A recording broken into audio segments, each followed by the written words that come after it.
My father raised his glass with the authority of a judge preparing a verdict. The air thickened as conversations died. My mother traced invisible patterns on her plate, my sister shrank into her chair, and my brother reclined with the confidence of a man expecting applause. Then the sentence fell like a hammer. Your brother's the only one who works hard around here.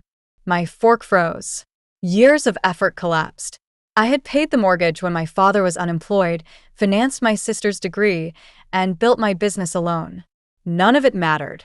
Recognition wasn't earned by actions, but by myth.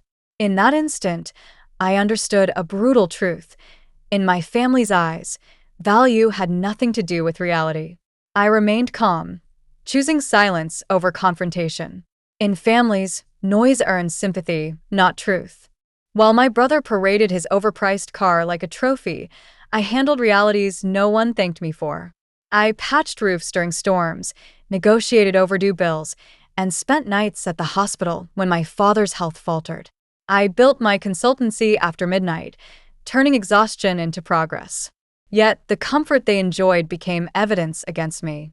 They mistook my quiet efficiency for inactivity and my absence from gossip for disinterest. I watched their assumptions grow into certainty. People show who they are when they think you depend on their validation. I never needed their approval. I needed a moment to see their true priorities, and now I had it. A week passed in tense silence before my father called. His tone was calm, almost casual, as if nothing had happened. There was no apology, only a request for money. My brother's latest investment had failed, draining their savings and leaving them desperate. I listened as my father explained the situation with entitlement, not remorse. He spoke to me as though my feelings were irrelevant, and my wallet was the only part of me that mattered. In that moment, something shifted. Their affection wasn't rooted in respect or pride. It revolved around my ability to fix disasters created by the son they glorified. I realized they valued my contribution, not my existence, and the truth stung with breathtaking clarity. I replied with a short, courteous message. I'll see what I can do. Then, I did nothing. I watched and waited.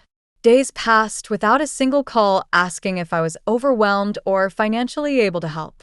My phone remained silent, except for reminders of bills I once took care of. Their indifference confirmed what I had suspected.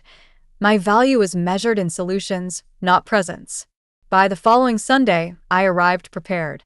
I placed a thick folder on the table.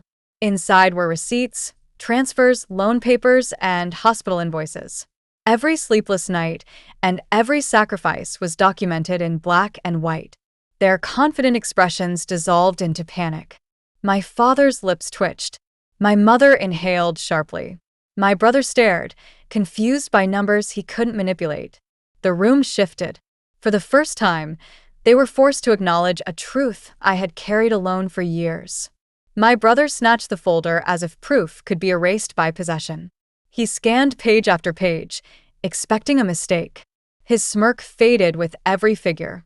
Mortgage payments, tuition fees, business loans. My name appeared everywhere it should have been. The silence in the room thickened.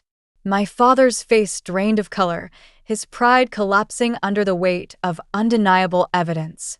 The hero he celebrated had never held the family together. That role belonged to the son he belittled. My brother tried to justify himself, but numbers don't entertain excuses. Reality had no sympathy. Titles, gifts, and exaggerated stories dissolved under facts. In that moment, his imaginary throne crumbled, and he realized admiration without merit is merely decoration. Before anyone spoke, I slid a black envelope across the table. Its texture was heavy, its seal embossed in gold. My father opened it with trembling fingers. Inside was an invitation to the grand opening of my corporate headquarters. The address alone silenced the room. A building they had passed countless times without knowing I owned it. My brother blinked, as if seeing a stranger. The child they dismissed had become the architect of a world they didn't understand. Respect, suddenly, was no longer optional. My father swallowed hard, searching for words that didn't exist. They spent years praising potential. I spent years creating reality. The envelope didn't just reveal my achievement. It exposed their blindness. The table transformed into a burial ground, not for a life, but for a narrative. My father attempted a smile, lacing compliments with false nostalgia.